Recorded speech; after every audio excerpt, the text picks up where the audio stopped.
नमस्कार किसान भाइयों, आप सभी का स्वागत है आपके खास कार्यक्रम कृषि दर्शन में। किसान भाइयों, खेत में हमें कौन सी क्रियाएं कब करनी है, कितनी मात्रा में करनी है, जैसे उर्वरक कब देना है, कितनी मात्रा में देना है, इसी से संबंधित है हमारा आज का विषय खरीफ फसलों में उर्वरक प्रबंधन।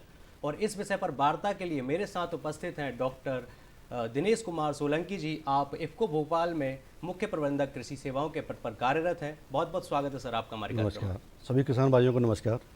दिनेश जी, आप हमारे किसान भाइयों को बताइए कि फसलों के लिए उर्वरकों की आवश्यकता है क्यों? हाँ, जैसा कि आपने अभी कहा कि कोई भी फसल उत्पादन के लिए बहुत सारी क्रियाएं जो किसान भाई अपने खेतों में करते हैं, उसमें से सबसे महत्वपूर्ण है उर्वरक प्रबंधन। और ये किसी फसल के उत्पादन के लिए जो हमारा उत्पादन होता है उसमें करीब 40% योगदान हमारा सही तरीके से जो उर्वरक प्रबंधन किया जाता है उसका होता है। और किसान भाई जब अपने खेतों में से लगातार 2-3 फसलें लेते हैं और जब फसलों लेने के बाद जब फसलें बहुत ज़मीन से बहुत सारा पोषक तत्वों का अवशोषण करती हैं और किन्हीं कारणों से उस मात्रा में पोषक तत्वों का अवशोषण जब फसलें करती हैं उसकी प्रतिपूर्ति हम नहीं कर पाते हैं तो ज़मीन में इनकी कमी हो जाती है जी। और इसकी कमी को पूर्ति करने के लिए हमको ये रासायनिक खादों के द्वारा या जैविक खाद जो आपने वर्मी कंपोस्ट है, हरी खाद है, इनके द्वारा उनकी पूर्ति की जाती है। और सही तरीके से फसल का संतुलित रूप से पोषित करना बहुत ज़रूरी है। अगर सही तरीके से फसल में अगर संतुलित रूप से उर्वरक का प्रबंधन करेंगे तो न सिर्फ हमारी फसल की उत्पादन बढ़ेगी बल्कि उसकी गुणवत्ता में वृद्धि होगी और हमारी ज़मीन है उसका टिकाऊपन भी लंबा समय तक बना रहेगा। तो सही तरीके से जो है उर्वरक का प्रबंधन करना बहुत ज़रूरी है। जी, तो जैसा कि दिनेश जी ने हमें बताया, पौधों को वृद्धि करनी है, विकास करना है और इसके लिए उन्हें नाइट्रोजन, फास्फोरस जैसे उर्वरकों की आवश्यकता है। अब जब ये पोषक तत्व पौधा लेगा तो जाहिर सी बात है कि भूमि में उनकी कमी हो जाएगी, इसीलिए हमें उर्वरकों का प्रयोग करना चाहिए। दिनेश जी, किसान भाई यह भी जानना चाहेंगे कि यदि हमें खरीफ फसलों से अच्छा उत्पादन लेना है तो उसके लिए किस तरह से पोषक तत्वों का प्रबंधन करना चाहिए? देखिए, खरीफ फसलें हो वर्षा आधारित फसलें होती हैं जी। जब बारिश के समय में क्या होता है कि किसान उस फसल में अपना एक जोखिम तो रहता है फसल में कि कभी बारिश ज़्यादा हो गई कब कम हो गई, तो किसान भाई थोड़ा सा उर्वरक प्रबंधन में ये जोखिम उठाने से डरता है जी। कि उसे सही मात्रा में उर्वरक डाले या न डाले। तो इसलिए मैं किसान भाइयों को ये यहाँ कहूँगा कि जो भी फसल है उसका सही तरीके से पोषित किया जाना बहुत ज़रूरी है। जी। और चूँकि खरीफ की फसलें हैं तो इसमें जो है सही तरीके से जल निकासी के द्वारा, खरपतवारों के नियंत्रण के द्वारा हम इन उर्वरकों को जो डाल रहे हैं उनकी एफिशिएंसी भी बढ़ा सकते हैं, दक्षता बढ़ा सकते हैं। तो किसान भाइयों को अपनी ज़मीन में जब हम कोई फसल लेने जा रहे हैं तो सही मात्रा में उसको जो फसल की ज़रूरत है उतनी मात्रा में सही तरीके से पोषक तत्वों का उपयोग करना चाहिए। तो जैसा कि दिनेश जी आपने बताया कि किसान भाई पोषक तत्वों पर ध्यान दें, अब क्या आप हमारे किसान भाइयों का मार्गदर्शन करेंगे कि वो कौन से मुख्य पोषक तत्व हैं जिन पर किसान भाइयों को ज़्यादा ध्यान देने की आवश्यकता है? देखिए, वैसे तो कोई फसल है जी। वो अपना सही उत्पादन लेने के लिए 16-17 तरह के जो आवश्यक पोषक तत्व हैं उनकी जरूरत पड़ती है। जी। लेकिन आमतौर से किसान भाई सिर्फ बात करते हैं हम जो है नाइट्रोजन, फास्फोरस, पोटास की, लेकिन इनके अलावा भी बहुत सारे ऐसे तत्व हैं जिनकी ज़मीन में लगातार कमी हो रही है और जिनकी वजह से हमारा उत्पादन प्रभावित हो रहा है। अगर हम बात कर रहे हैं दूसरे पोषक तत्व की, जैसे भी आपने कहा है, तो हमारी ज़मीन में जैसे गंधक है और हमारा जिंक है, बोरोन है, मैग्नीशियम है, जी। कैल्शियम है, जी। इस तरह के बहुत सारे पोषक तत्व हैं जिनकी लगातार ज़मीन में कमी हो रही है जी। और इनकी कमी की वजह से जो हमारा उत्पादन है वो प्रभावित हो रहा है। अगर सही उत्पादन हमको लेना है तो कोई भी पोषक तत्व जो फसल के लिए आवश्यक है उसकी पूर्ति करना बहुत ज़रूरी है। अगर उनमें से कोई पोषक तत्व अगर कम है तो उस जो फसल की उत्पादन देने की क्षमता है वो प्रभावित होती है। जी। तो जैसा कि दिनेश जी ने हमें बताया कि पोषक तत्व तो सभी आवश्यक हैं, किसी भी एक पोषक तत्व की कमी होती है तो उत्पादकता, उत्पादन और गुणवत्ता तीनों प्रभावित होंगे। दिनेश जी, आप हमारे किसानों का मार्गदर्शन कीजिए कि खरीफ की फसलों में जैसे जब किसान भाई हमारे उर्वरक डालते हैं तो कई बार वो उर्वरक ज़्यादा डाल देते हैं, कई बार कम डालते हैं। एक प्रश्न उनके दिमाग में हमेशा रहता है कि आखिर मैं उर्वरक कितना प्रयोग करूं, तो कैसे निर्धारित करें वह यह मात्रा? बिल्कुल सही बात है कि ये जनरली किसान के उसमें रहता ही है कि वो अपनी फसल में जब कोई फसल लेने जा रहा है तो अपने खेत में कितना उर्वरक डाले। जी। तो इसके लिए मैं किसान भाइयों को यहाँ ये सलाह दूंगा कि वो अपने खेत की मिट्टी की जांच करा ले। जी। मिट्टी की जांच के आधार पर जिस भी तत्व की कमी है उस तत्व की पूर्ति वो रासायनिक खादों के द्वारा, जैविक खादों के द्वारा पूर्ति कर सकते हैं। लेकिन उसे ये पता होना चाहिए कि मेरे खेत में किस चीज़ की कमी है। सही बात। अगर उस चीज़ की कमी को पूर्ति करेंगे तो उससे दो फायदे होते हैं। एक तो अनावश्यक रूप से हम दूसरी चीज़ों को डालते जाते हैं जिसकी ज़रूरत भी नहीं है, जी। तो उस पर हम आर्थिक रूप से भी किसान को नुकसान होता है कि वो पैसा खर्च करता है। दूसरा, उसका कोई लाभ फसल को नहीं मिल पाता। और जिस तत्व की कमी है उसकी पूर्ति करेंगे तो निश्चित रूप से हमारी जो पैदावार है वो तो बढ़ेगी, साथ साथ उसकी गुणवत्ता में वृद्धि होगी।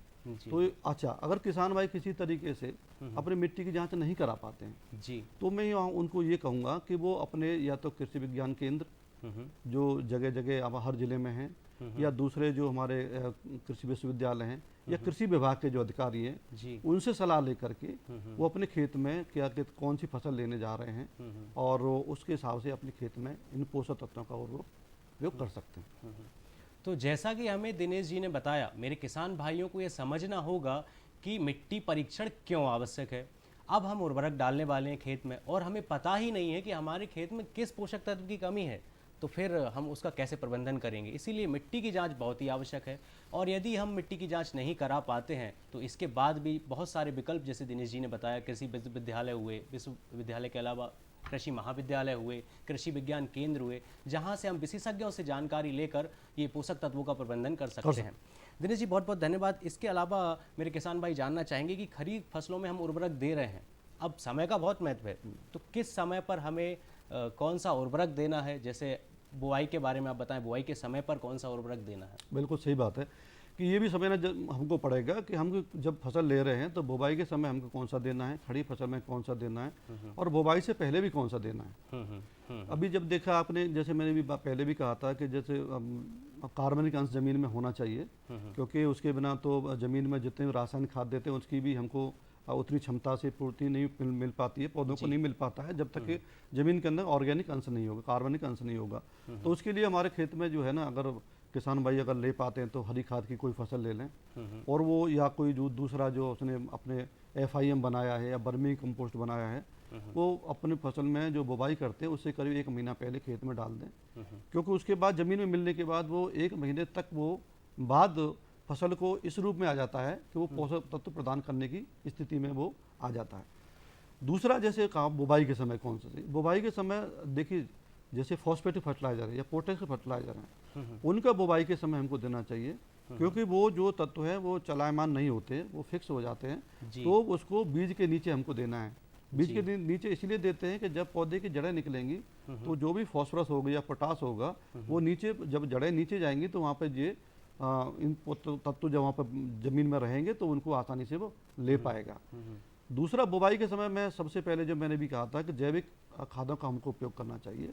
तो जैविक खादों में जैव उर्वरक हमारे पास आज बहुत सारे जैव उर्वरक हैं, जिसमें NP कंसोर्टिया है, PSB है, राइजोबियम है।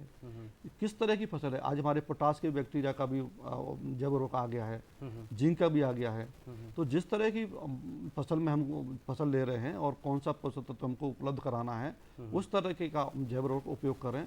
और बुवाई के समय अगर बीज में मिला देते हैं, जैसे 10 मिलीलीटर अगर जैव उर्वरक लेते हैं, लिक्विड में आ रहे हैं आजकल, तो 1 किलोग्राम सीड के हिसाब से उसको उपयोग करें, तो वो जो उसको सही तरीके से उपचारित करके बुवाई करेंगे तो उसकी पूर्ति हो जाएगी। तो मेरा ये बुवाई के समय हम फॉस्फेटिक या पोटासिक फर्टिलाइजर ज़मीन के नीचे दें और बीज को जैव उर्वरकों से उपचारित कर दें।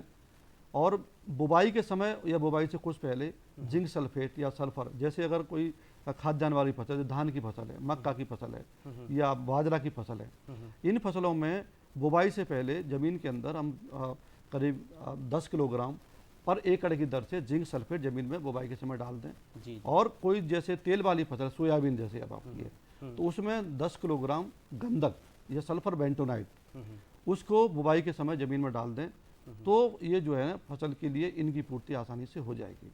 मैं नैनो यूरिया का छिड़काव ड्रोन द्वारा करवाया, तो उससे मतलब फसल पहले इतनी हरी भरी नहीं दिख रही थी, अब फसल में हरा भरापन अच्छा है और नैनो यूरिया के फ़ायदे भी अच्छे समझ में आ रहे हैं। किसान भाइयों, अभी वक्त हो गया है एक ब्रेक का। ब्रेक के बाद पुनः मिलते हैं, चर्चा जारी रहेगी।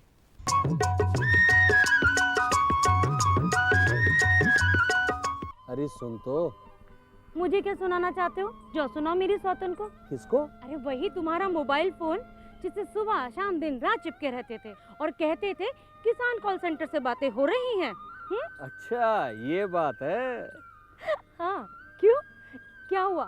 अब बात नहीं होती क्या? अब तो झट से बात हो जाती है। संबंधी समस्याओं का अपनी भाषा में तुरंत हल पाने के लिए पूरे भारत में किसी भी फोन से हेल्पलाइन नंबर पर संपर्क करें। किसानों का दोस्त किसान कॉल सेंटर।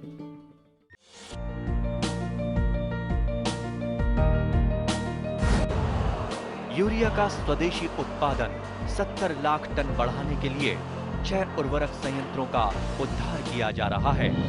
FCIL के गोरखपुर, सिंदरी, तलचर और रामागुंडम संयंत्र, HFCL की बरौनी इकाई और BVFCL की नामरू फोर्थ। सोने पर सुहागा ये है कि देश में अब बनेगा सिर्फ नीम लेपित यूरिया, क्योंकि इससे होगा किसानों का फायदा ही फायदा।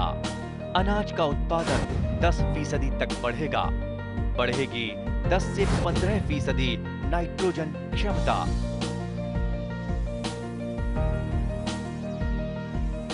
भागीदारी प्राथमिकता हमारी।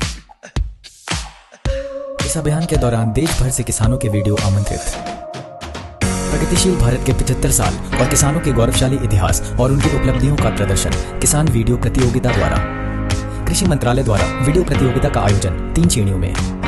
पहला, किसानों और उनकी आय में वृद्धि की सफलता की कहानियां। दूसरा, किसानों द्वारा अपनाई गई नवीन पद्धतियों के परिणाम स्वरूप प्राप्त उच्च उत्पादकता। तीसरा, किसानों को कृषि मंत्रालय की योजनाओं द्वारा प्राप्त लाभ। वीडियो भेजने की तिथि 15 जून 2022 से 8 जुलाई 2022 तक। पहला पुरस्कार 11,000, दूसरा पुरस्कार 5,000, तीसरा पुरस्कार 3,000। सभी प्रतिभागियों को मिलेगा एक प्रमाण पत्र। इच्छुक किसान अपने वीडियो किसी एक या सभी श्रेणियों में भेज सकते हैं। कृषि गतिविधियों को प्रोत्साहन हेतु कृषि मंत्रालय द्वारा आयोजित किसान वीडियो प्रतियोगिता में अधिक से अधिक संख्या में भाग लें और आयोजन को सफल बनाएं। किसान भाइयों, एक बार पुनः आपका स्वागत है। चर्चा जारी थी। दिनेश जी, मेरे किसान भाई जानना चाहेंगे, जैसे आपने बुआई के समय का बताया, यदि फसल खड़ी हुई है तो उसमें उर्वरक का हम कैसे प्रबंधन करें? देखिए, खड़ी फसल में आमतौर से जो नाइट्रोजन की पूर्ति करने के लिए किसान आमतौर से यूरिया का उपयोग करते हैं जी। और खड़ी फसल में अगर किसी भी वजह से हम जो है ना फॉस्फेटिक या पोटासिक फर्टिलाइजर नहीं दे पाए हैं तो इसके लिए जल विलेय उर्वरकों का भी हम उपयोग कर सकते हैं। इसमें आज हमारे पास बहुत सारी रेंज किसानों के बीच में है, जो आप देख 1744 है, 1261 है, 13045 है, 05234 है, 0050 है। ये डिफरेंट तरह के ग्रेड हैं और ये ग्रेड इसलिए बनाए गए हैं कि कौन सी फसल में कौन सी स्थिति पे जो फसल क्रांतिक अवस्थाएं होती हैं उस पर कौन सी फसल में देना है। अगर किसी तरह को अगर किसान भाई को पोटास और फॉस्फोरस देना है तो 05234 का स्प्रे कर सकते हैं। अगर नाइट्रोजन और पोटास देना है तो 13045 का उपयोग कर सकते हैं। अगर नाइट्रोजन और फॉस्फोरस देना है तो 1261 या 1744 का उपयोग कर सकते हैं। अगर खाली पोटास ही देना है तो 0050 का उपयोग कर सकते हैं। तो इन सारे का उपयोग भी हम किसान भाई खड़ी फसल में कर सकते हैं। और इनका जो है उपयोग करने का ये है कि 1 किलोग्राम 100 लीटर पानी में अगर घोल करके 1% का घोल बन जाता है तो वो हम स्प्रे करेंगे तो निश्चित रूप से किसान को इनके तत्वों की जो कमी बाद में होती है पूर्ति हो जाती है। दूसरा, मैंने यूरिया के बारे में बताया, तो यूरिया के विकल्प रूप में आज और बहुत सारे दूसरे आए। आपने इफ्को नैनो यूरिया का नाम सुना होगा।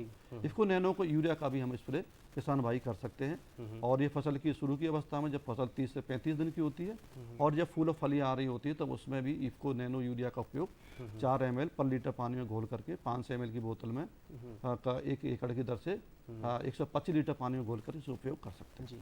तो जैसा कि हमें दिनेश जी ने बताया, मेरे किसान भाइयों को अब समझ आ गया होगा कि उर्वरक के कई रूप उपलब्ध हैं। जैसे यदि हमें फॉस्फोरस उर्वरक देना है तो फॉस्फोरस का अकेला उर्वरक मिल जाएगा, पोटास का उर्वरक देना है तो उसका अकेला उर्वरक मिल जाएगा।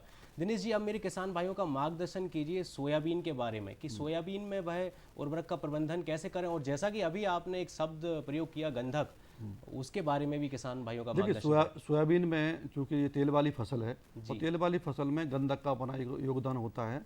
तो सोयाबीन की फसल में बुवाई के समय जैसे अगर हम 12-32-16 का उपयोग कर रहे हैं तो 12-32-16 का 2 बोरे अब बुवाई के समय पर एकड़ की दर से अगर बुवाई के समय डाल देते हैं किसान भाई तो उसके पूरी नाइट्रोजन फॉस्फोरस पोटास तीनों की पूर्ति हो जाती है जी। और उसमें गंधक के लिए जैसे मैंने कहा सल्फर बेंटोनाइट 10 किलोग्राम पर एकड़ की दर से भी डाल दें तो गंधक की पूर्ति भी हो जाती है जी। अगर हम किसान भाई अगर वो किसी वजह से 12-32-16 नहीं मिल पा रहा है तो उसमें फिर वो डीएपी का उपयोग कर सकते हैं। लेकिन डीएपी का उपयोग करते समय फिर उसको अलग से म्यूरेट ऑफ पोटास देने की जरूरत पड़ेगी। तो इसके लिए 1.5 बोरा डीएपी, बोरे में किसान के लिए बात करूं समझाने के हिसाब से, तो 1.5 बोरा डीएपी और 25 किलोग्राम करीब म्यूरेट ऑफ पोटास, और बाद में आपको करीब करीब 1 बोरा आपको यूरिया देना पड़ेगा। और यूरिया के लिए मैं बताया आपको पहले भी कि उसके लिए हम नैनो यूरिया का भी स्प्रे 2 स्प्रे हम कर सकते हैं इसके लिए पूर्ति करने के लिए। तो जैसा कि हमें दिनेश जी ने बताया, किसान भाइयों का मार्गदर्शन किया कि सोयाबीन में डीएपी का यदि वह इस्तेमाल कर रहे हैं तो उससे नाइट्रोजन और फास्फोरस की आपूर्ति होगी, पोटास उनको अलग से इस्तेमाल करना पड़ेगा। जी दिनेश जी, आपने सोयाबीन के बारे में जैसे बताया, उसी तरह से धान के बारे में भी बताइए कि उसमें हमारे किसान भाई कैसे उर्वरक का प्रबंधन करें। धान में जनरली जैसे थोड़ा सा धान की खाद्यान्न वाली फसल है, इसमें पोषक तत्वों की आवश्यकता ज़्यादा पड़ती है। तो इसमें पर एकड़ की बात करें 40 किलोग्राम नाइट्रोजन, 32 किलोग्राम फास्फोरस और करीब 16 किलोग्राम आपको पोटास जरूरत पड़ती है। इसी पूर्ति करने के लिए हम करीब 2 बोरे, अगर 12-32-16 की बात करें तो 2 बोरे किसान भाई बुवाई के समय डाल सकते हैं, और उसमें 1 से 1.5 बोरा आपका यूरिया की पूर्ति करने के लिए जब खड़ी फसल में डालें। और इसके लिए फिर आपको मैंने पहले भी कहा था नैनो यूरिया का उपयोग कर सकते हैं। और इसको अगर डीएपी से दे रहे हैं, क्योंकि हम फॉस्फेटिक और पोटासियम फर्टिलाइजर आपको बुवाई के समय देना है, और डीएपी में चूंकि फॉस्फोरस ही होता है, पोटास नहीं होता है, तो यहाँ करीब करीब आपका 1.5 बोरा डीएपी और आपको करीब करीब आप 1 बोरा आप पोटास आप दे सकते हैं इसमें। और इसमें यूरिया भी आपको 1 से 1.5 बोरा यूरिया आपको देना पड़ेगा, क्योंकि इसमें नाइट्रोजन की रिक्वायरमेंट ज़्यादा होती है। नाइट्रोजन तत्व जो खाद्यान्न फसल है इसमें ज़्यादा लगता है, इसलिए हमको उसको 1 से 1.5 बोरा या 2 बोरे तक भी हम जा सकते हैं, यूरिया हम दे सकते हैं। तो डॉक्टर साहब ने हमें बताया कि धान की फसल खाद्यान्न फसल है, अनाज वाली फसल है, इसीलिए अनाज वाली फसलों को नाइट्रोजन की ज़्यादा ज़रूरत होती है, तो उस पर किसान भाई ध्यान दें। ये क्रम चलता रहना चाहिए। जैसे आपने डॉक्टर साहब धान के बारे में बताया, सोयाबीन के बारे में बताया, तो अब मक्का के बारे में भी मेरे किसान भाइयों की मदद कीजिए कि कैसे उर्वरक प्रबंधन करें। मक्का का भी ऐसा ही है, मक्का भी खाद्यान्न वाली फसल है, इसमें भी नाइट्रोजन की आवश्यकता ज़्यादा रहती है, लेकिन फिर भी धान की फसल से कम रहता है। इसमें भी आपको जो मैंने कहा कि 2 बोरे आपको 12-32-16 आप डाल सकते हैं। और इसमें चूँकि आप डीएपी से अगर डालना है तो डीएपी का भी 1 से 1.5 बोरा आप डालिए पर एकड़ की दर से, और इसमें 25 किलोग्राम म्यूरेट ऑफ पोटास और 1 बोरा आपका आप ये यूरिया डाल सकते हैं। और मैं बार बार कह रहा हूँ कि यूरिया की जो है पूर्ति हम नैनो यूरिया से भी पूर्ति कर सकते हैं। और नैनो यूरिया का जैसे भी मक्का की फसल है, जो मक्का का पत्ता चौड़ा होता है, चूँकि नैनो यूरिया पौधे की पत्ती के ऊपर ही डाला जाता है, तो इनमें फसलों में बहुत अच्छा उपयोग है। और जैसे धान वाली फसल की बात कर रहे थे आप पहले, तो धान वाली फसल में चूँकि जब पौधा बड़ा हो जाता है, नर्सरी की बाद जब पौधे लगाते हैं, रोपाई करते हैं, रोपाई के बाद जब 15-20 दिन के बाद जब पूरा पौधा फैल जाता है पूरे खेत में, उस समय उसका नैनो यूरिया का स्प्रे करेंगे, क्योंकि ये पत्ती के ऊपर डाला जाता है, पत्ती के ऊपर जाना चाहिए। तो जब पौधे की पत्तियाँ पूरे खेत में फैल जाती हैं, उसमें स्प्रे करेंगे तो ज़्यादा मात्रा में ये फसल को मिलेगा। डॉक्टर साहब, आपने नैनो यूरिया के बारे में बताया, क्या कुछ ऐसा भी है, नैनो डीएपी जैसा कुछ भी आने वाला है क्या? इसके बारे में बताएंगे कुछ? देखिए, अभी किसानों के लिए जैसे अभी हम नैनो यूरिया लेके आए, अभी बीच में काफ़ी आपने सुना भी होगा, और उनका एक उद्देश्य ये भी था कि हमारे किसान भाई अपना जो परंपरागत यूरिया है उसका उपयोग कम करें। तो चूंकि यूरिया से नाइट्रोजन मिलता है, नाइट्रोजन पूर्ति तो हमको करनी पड़ेगी, तो उसके विकल्प के रूप में एक ऐसा विकल्प हमारे बीच में आया है। और इसी तरह जैसे भी आपने कहा नैनो डीएपी का, नैनो डीएपी अभी ट्रायल रूप में चल रहा है, कभी ICR के बहुत सारे केंद्रों पर, एग्रीकल्चर यूनिवर्सिटीज़ में, KVKs में, और किसानों के खेतों पर भी इसके ट्रायल चल रहा है। और जैसे ट्रायल का, क्योंकि अभी तक जो अभी शुरुआत के जो रिजल्ट हमको परिणाम प्राप्त हुए हैं, बहुत अच्छे उत्साहवर्धक हमको मिले हैं, और बहुत ही जल्दी किसान भाइयों के बीच में लगता है, हम आशा करते हैं कि ये जो है नैनो डीएपी आपके बीच में किसानों के बीच में उपयोग के लिए आएगा। डॉक्टर साहब, आपने अभी जैसे नैनो यूरिया के बारे में बताया, मेरे किसान भाई परेशान रहते हैं। चलिए, उन्होंने सुन लिया कि नैनो यूरिया है, इसकी उपलब्धता उनको कैसे हो, इसके बारे में प्रकाश डालिए। देखिए, अभी तो ये सारे सहकारी समितियों पे और हमारे जो IFFDC केंद्र हैं, जो रिटेल पॉइंट हैं, जितने भी हैं, सभी जगह अपने किसान भाई जब भी अपने बाज़ार में दूसरे जो उर्वरकों लेने जाते हैं, तो सब जगह ये आपको उपलब्ध है। और ये जो है जो नॉर्मल परंपरागत यूरिया है उससे सस्ता भी है जी। लाना ले जाना, आप जैसे आप कहा कि एक बोरी यूरिया की बराबर एक बोतल में है, तो लाना ले जाना भी आसान है। दूसरा, इससे पौधे की जो गुणवत्ता है, जो उत्पाद की गुणवत्ता है, वो भी बढ़ती है। और जब कभी किसान भाइयों क्या होता है, जब यूरिया की ज़्यादा जरूरत पड़ती है तो उसमें शॉर्टेज कभी कभी आ जाती है तो लाइन लगानी पड़ती है किसानों को, तो उससे भी बच सकता है क्योंकि ये आसानी से अभी उपलब्ध है। और इससे जो है ना ये पर्यावरण हितैषी है, जैसे अभी आपने कहा, मैं बीच में पहले भी कह रहा था, जो नॉर्मल यूरिया डालते हैं, जो सामान्यतः यूरिया डालते हैं, वो ज़मीन में डालते हैं, ज़मीन में डालने के बाद और बहुत सारा वो उसका 30 से 40% ही फसल को मिल पाता है, बाकी या तो ज़मीन में नीचे चला जाता है या गैस बन के हवा में चला जाता है जी। तो जो हवा में जाने के बाद हवा को ख़राब करता है, ज़मीन के अंदर जाने के बाद ज़मीन और पानी दोनों को ख़राब करता है जी। लेकिन चूंकि नैनो यूरिया आपने सुना होगा कि नैनो यूरिया को हम पत्ती के ऊपर ही डालते हैं, तो पत्ती को डालने के बाद ये न तो ज़मीन में जाता है न हवा में गैस बनता है, तो पर्यावरण को भी नुकसान नहीं पहुंचाता, लाना ले जाना आसान है, और भंडारण आसान है, और किसी भी तरह का इसमें जो है शासन स्तर से बात करें तो सब्सिडी का जो नॉन सब्सिडाइज फर्टिलाइजर है, तो इस तरह का सब्सिडी का भी एक बोझ जो रहता है वो भी नहीं रहता। तो जो आगामी समय में किसान भाई अगर इसका उपयोग करते तो निश्चित रूप से एक तरह से देश सेवा भी होगी, क्योंकि हमको आगामी जो जनरेशन पीढ़ी है उसको हमको सही मात्रा में ज़मीन और पर्यावरण को भी हमको देना है। तो एक तरह से ये जनसेवा भी है और अपना एक उत्पादन है, उसमें भी कोई हम कमी नहीं कर रहे हैं, बल्कि उत्पादन को बढ़ा ही रहे हैं जी। तो मेरे किसान भाइयों को पर्यावरण का ध्यान भी रखना है, उत्पादन भी बढ़ाना है, उत्पादकता भी बढ़ाना है, एक खुशहाल कृषि की हम कामना करते हैं। डॉक्टर साहब बहुत बहुत धन्यवाद, आप हमारे कार्यक्रम में आए, किसान भाइयों का मार्गदर्शन किया। किसान भाइयों, अब समय हो गया है खबरें खेती की सुनने का। किसान भाइयों बहनों नमस्कार। खबरें खेती के आज के अंक में आपका बहुत बहुत स्वागत है। आइए एक नज़र डाल लेते हैं आज की प्रमुख खबरों पर। 4 लाख मीट्रिक टन मूंग खरीदने का अनुरोध, खाद्य पदार्थों में बाजरा सुपरफूड, अमरूद उत्पादन की प्रसंस्करण इकाइयां, पीपीपी मोड पर रोग मुक्त नर्सरी रोपण सामग्री और केवीके में कृषक प्रशिक्षण का आयोजन। अब खबरें विस्तार से। 4 लाख मीट्रिक टन मूंग खरीदने का अनुरोध। प्रदेश में फसल विविधीकरण में दलहन फसलों को विशेष प्रोत्साहन दिया जा रहा है। इस वर्ष ग्रीष्मकालीन मूंग का उत्पादन 16 लाख मीट्रिक टन होने की संभावना है। अधिक उत्पादन के कारण ग्रीष्मकालीन मूंग का प्रचलित बाजार भाव न्यूनतम समर्थन मूल्य से नीचे चला गया है। राज्य सरकार द्वारा उत्पादन में वृद्धि और किसानों के हित देखते हुए विपणन वर्ष 2022-23 में प्राइस स्टेबिलिटी फंड से मूंग के कुल उत्पादन 16 लाख मीट्रिक टन की 25% मात्रा 4 लाख मीट्रिक टन के उपार्जन की अनुमति प्रदान की जाए। पूर्व में घोषित मूंग एवं उड़द के समर्थन मूल्य पर ही गर्मी सीजन की मूंग एवं उड़द की खरीदी की जानी है, जो मूंग के लिए 7,275 रुपये प्रति क्विंटल तथा उड़द के लिए 6,300 रुपये प्रति क्विंटल है।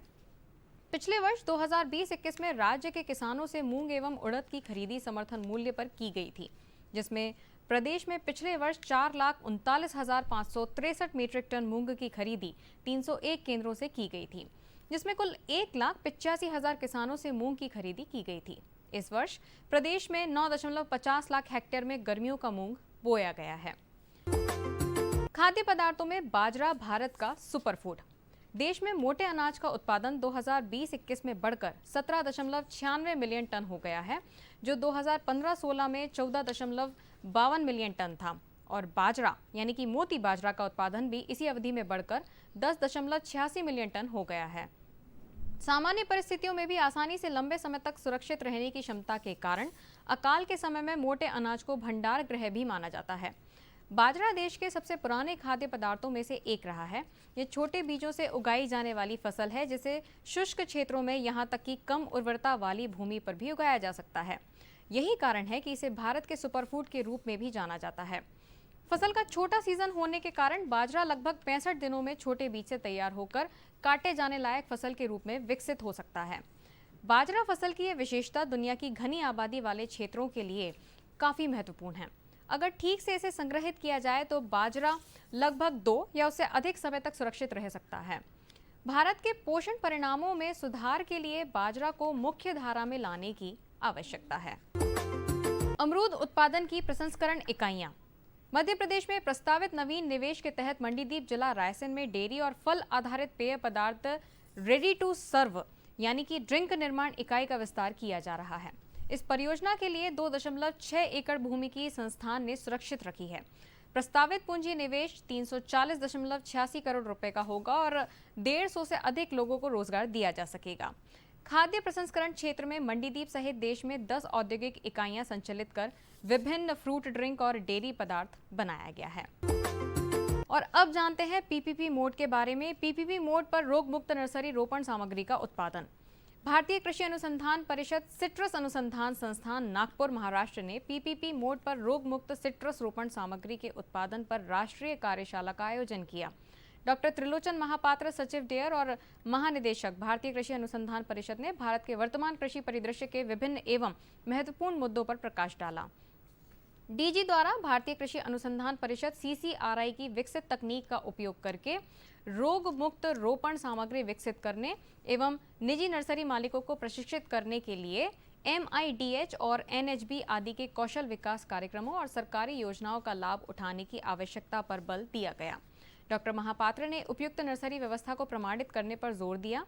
महानिदेशक द्वारा उप सतह ड्रिप सिंचाई प्रणाली का उपयोग करने के भारतीय कृषि अनुसंधान परिषद CCRI के प्रयासों को भी रेखांकित किया गया है, जो पानी के उपयोग की दक्षता में सुधार करता है और रासायनिक उर्वरकों के उपयोग को कम करता है। इस प्रकार जलवायु परिवर्तन के युग में कृषि को बढ़ावा भी देता है। इस अवसर पर गणमान्य व्यक्तियों ने संस्थान के विभिन्न प्रकाशनों और सुविधा केंद्रों का भी विमोचन किया। उन्होंने बेहतर गुणवत्ता वाली रोग मुक्त रोपण सामग्री के उत्पादन का विशेष रूप से उल्लेख किया, जिसकी किसानों के बीच भारी मांग है। कार्यक्रम में विभिन्न राज्य कृषि विश्वविद्यालयों, NHB, नाबार्ड, राज्य बागवानी विभाग के अधिकारियों और 5 विभिन्न राज्यों के सिट्रस नर्सरी मालिकों के अधिकारियों ने भाग लिया। KVK में कृषक प्रशिक्षण का आयोजन। कृषि विज्ञान केंद्र गिरवर प्राकृतिक खेती के नवीन आयाम एवं प्रमाणीकरण विषय पर कृषक प्रशिक्षण कार्यक्रम का आयोजन किया गया है। कार्यक्रम के दौरान केंद्र के प्रमुख डॉक्टर अंबावतिया द्वारा ग्राम रुड़की से आए किसानों को प्राकृतिक खेती को अपनाने तथा फसल विविधीकरण को बढ़ावा देने के लिए औषधीय फसलों, तुलसी, अश्वगंधा आदि को लगाने तथा उससे होने वाली आमदनी की जानकारी भी दी गई है। कार्यक्रम के दौरान केंद्र के वैज्ञानिक डॉक्टर SS धाकर द्वारा किसानों को सोयाबीन के उन्नत उत्पादन के लिए मेड़ नाली पद्धति से बोनी करने की जानकारी दी। केंद्र की महिला वैज्ञानिक डॉक्टर गायत्री रावल वर्मा द्वारा किसानों को कृषि के साथ साथ अन्य संबंधित कृषि प्रणालियों को अपनाने के लिए भी प्रेरित किया गया। तो किसान भाइयों, खबरें खेती के आज के अंक में फिलहाल इतना ही। फिर होगी आपसे मुलाकात, तब तक के लिए मुझे दीजिए आज्ञा। नमस्कार। किसान भाइयों, आज के अंक में फिलहाल इतना ही। अगले अंक में हम फिर मिलेंगे किसी नए विषय के साथ। यह कार्यक्रम पुनः प्रसारित होगा रात 11 बजे और अगली सुबह 7:30 बजे। तब तक के लिए मुझे इजाज़त दीजिए। नमस्कार।